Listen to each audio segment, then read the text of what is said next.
मैं Ajay sir teachers train education channel पर आपका एक बार फिर स्वागत करता हूं। मैं आगे आप लोगों को डीएलएड के लिए शिक्षा मनोविज्ञान का महत्व बताने जा रहा हूं। इसके पहले मैंने एक अच्छा आंसर लिखने के लिए बताया था और लेक्चर के माध्यम से मैंने आपको मोटिवेशन करने का प्रयास किया कि आप प्रेरित होकर के लिखें, अच्छा आंसर लिखें और अच्छा नंबर प्राप्त करें। हम आगे चलते हैं।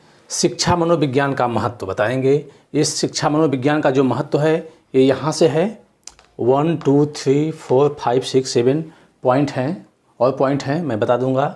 और इसमें 2 है, मैंने लिख करके समझाने का प्रयास किया है कि आपको कम से कम सुविधा के लिए दिखाई दे और उस पर मैं अपना लेक्चर व्याख्यान दे सकूं और आप समझ सकें। तो चलिए पहले हम शिक्षा मनोविज्ञान का महत्व है, हम यहाँ से ये जो टॉपिक है हम इस पे बात करेंगे, शिक्षा मनोविज्ञान का महत्व। तो आइए हम चलते हैं, बात करते हैं। यहाँ पे शिक्षा मनोविज्ञान का महत्व क्यों आवश्यक है? क्योंकि जब तक मनोविज्ञान का ज्ञान नहीं होगा तब तक एक अच्छा टीचिंग का कार्य नहीं हो सकता। ये बात मैंने कई बार आपको व्याख्यान के माध्यम से बताया है, आगे भी बताता रहूँगा, क्योंकि मनोविज्ञान ही ऐसा है जो व्यवहार में परिवर्तन लाता है। तो बालक केंद्रित शिक्षा, पहले क्या था? प्राचीन समय में शिक्षा का केंद्र क्या था? बालक न होकर अध्यापक था। लेकिन आज बालकों की अभिवृत्ति, बुद्धि, क्षमता, ये सब क्या है? बालकों के अंदर देख करके अब जो शिक्षा है वह क्या हो गया? बालक केंद्रित हो गया। अब शिक्षा जो है बालक केंद्रित हो गया। पहले अध्यापक केंद्रित था, वो शिक्षा बालक केंद्रित हो गया। हम आगे चलते हैं। शिक्षण पद्धति में परिवर्तन। शिक्षण पद्धतियाँ क्या हैं? पहले गुरुकुल पद्धति में दी जाती थी, अब क्या है? शिक्षा विद्यालयों में जो आजकल आप देख रहे हैं, तो नए नए आधुनिक तकनीकी माध्यम से, कंप्यूटर के माध्यम से, डिजिटल बोर्ड के माध्यम से शिक्षा क्या है? परिवर्तन हो गया। अब जैसे जैसे समय बदला वैसे वैसे पाठ्यक्रम, करिकुलम। पहले पाठ्यक्रम क्या था? रटने पर जोर दिया जाता था।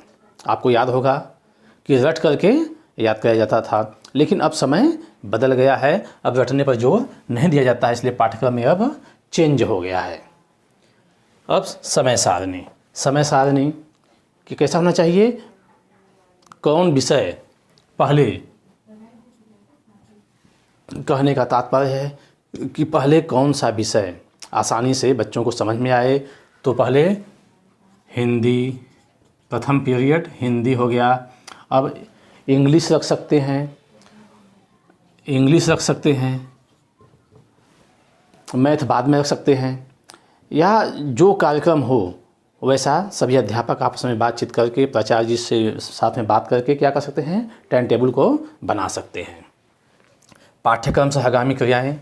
पाठ्यक्रम सहगामी क्रियाएं का मतलब हो गया ऐसी पाठ्यक्रम जो बालकों के सहयोग के हो, अनुरूप हो, जो उनको सीखने के लिए प्रेरित करे, वह पाठ्यक्रम सहगामी क्रियाएं हो गया।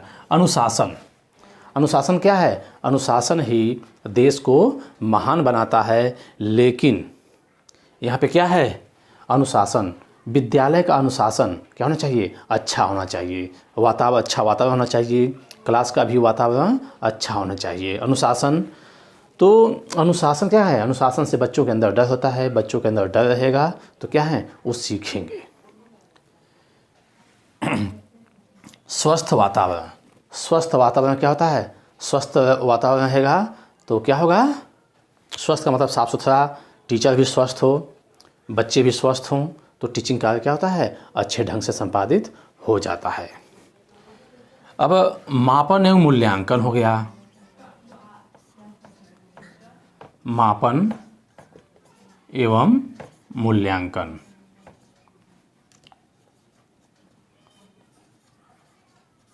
मापन एवं मूल्यांकन, मेजरमेंट कहने का अर्थ है हम किसी का मापन और मूल्यांकन नहीं कर सकते, ठीक है, लेकिन यहाँ पे हम क्या हैं? मापन और मूल्यांकन हम कर सकते हैं। जैसे हमने अगर इन विधियों का प्रयोग किया तो तो शिक्षण कार्य क्या होगा, अच्छा होगा, बच्चों का रिजल्ट क्या होगा, अच्छा आएगा, रिजल्ट ओके, गुड रिजल्ट, तो क्या होगा, ये सब मापन और मूल्यांकन भी हो जाएगा। अब हम आगे चलते हैं। शिक्षा मनोविज्ञान का क्षेत्र, इसका एरिया कहाँ कहाँ है। जैसे हर व्यक्ति का क्षेत्र होता है, गांव होता है, तो गांव में भी क्या है, उसका क्षेत्र है। तो उसी तरह से इसका क्षेत्र कहाँ कहाँ है।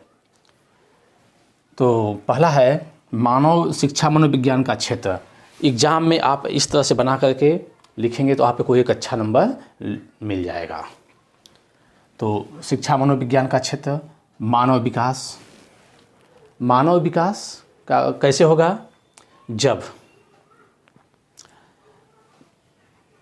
बालक का पठन पाठन कार्य अच्छा होगा, अच्छे वातावरण में होगा, इन सब विधियों से होगा, तो क्या होगा, वह मानव का विकास होगा। जब बालक को जब प्रश्न समझ में आएगा तो क्या करेगा, वह फिर विद्यालय में आएगा और पूछेगा सवाल। अब जब नहीं आएगा तो क्या है, उसको समझ में नहीं आया बालक को, तो क्या करेगा, वह पलायन करने का उपाय खोजेगा।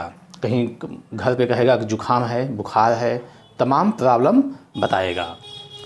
फिर अधिगम, मानव विकास। अधिगम क्या हो गया, अधिगम लर्निंग, आपको बताए थे, इसको सीखना भी बोलते हैं। सीखना, इंग्लिश में इसको लर्निंग, लर्निंग मीन्स सीखना। तो मानव विकास अधिगम, अधिगम सीखना। बालक और मानव क्या है, जीवन पर्यंत जन्म से लेकर मृत्यु तक कुछ न कुछ सीखते रहते हैं। मानसिक स्वास्थ्य, देखिए मानसिक स्वास्थ्य सभी क्वेश्चन में आएगा। तो मानसिक स्वास्थ्य एक अध्यापक का जब अच्छा रहेगा तो क्या होगा, टीचिंग कार्य अच्छे ढंग से होगा। मनोवैज्ञानिक प्रयोग, मनोवैज्ञानिक नए नए नई नई तकनीकी का प्रयोग करके हम क्या कर सकते हैं, कक्षा का वातावरण को हम अच्छा बना सकते हैं। सुगम और सरल पाठ्यक्रम बना करके बच्चों को प्रेरित कर सकते हैं। अब आपका आ गया पाठ्यक्रम निर्माण। पाठ्यक्रम निर्माण वैसा होना चाहिए जो बच्चों के अनुकूल हो, बच्चे वैसे शब्द को जानते हों। ठीक है, बच्चे वैसे शब्द को जानते हों पहले से। तो बच्चों का पाठ्यक्रम क्या होता है, सरल भी होना चाहिए, समझ में आना चाहिए, उनके अनुकूल होना चाहिए और पाठ को पढ़ाया भी गया हो पहले से।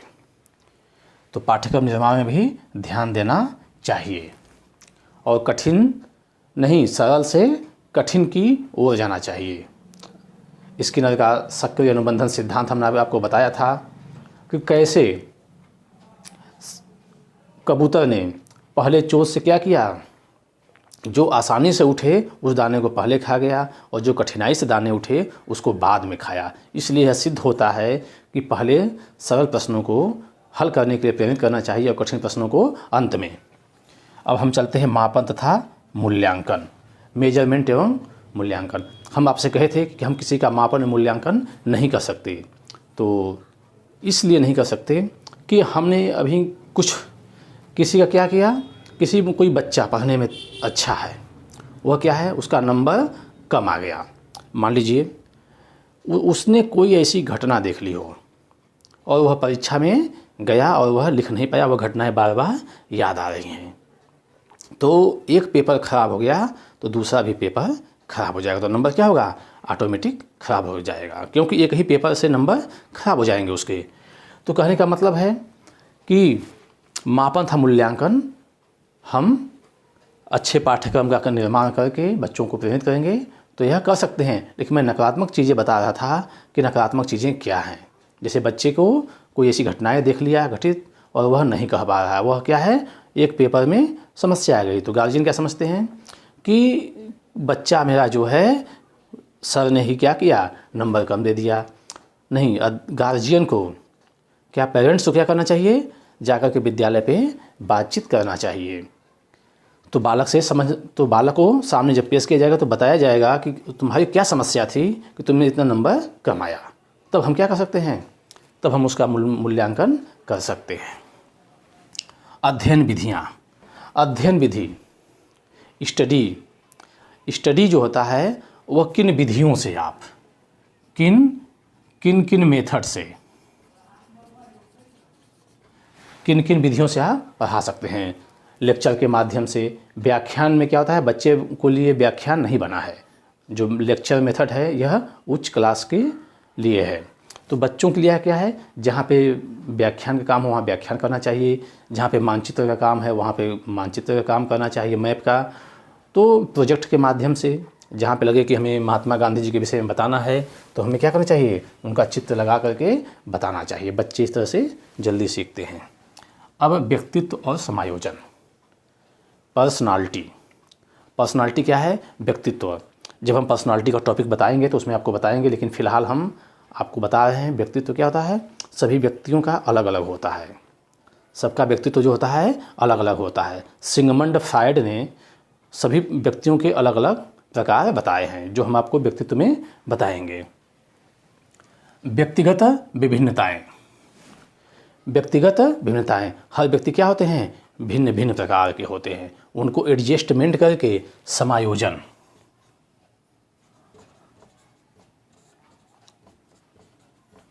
समायोजन करके एक अध्यापक क्या कर सकता है, शिक्षण कार्य कर सकता है। जब तक समायोजन नहीं कर सकता वह टीचिंग कार्य अच्छा ढंग से नहीं कर सकता।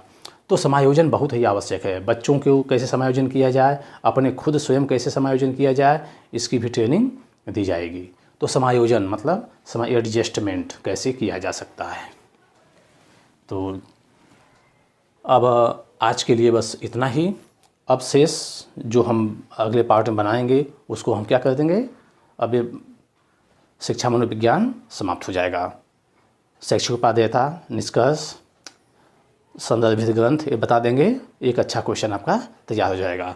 और सभी लोग चैनल को लाइक एवं सब्सक्राइब कर दीजिए ताकि जो वीडियो हम अपलोड करें वह आपको पास उपलब्ध हो जाए, आप उसको अच्छे से सीख सकें और अच्छा नंबर ला सकें। बस आज के लिए इतना ही।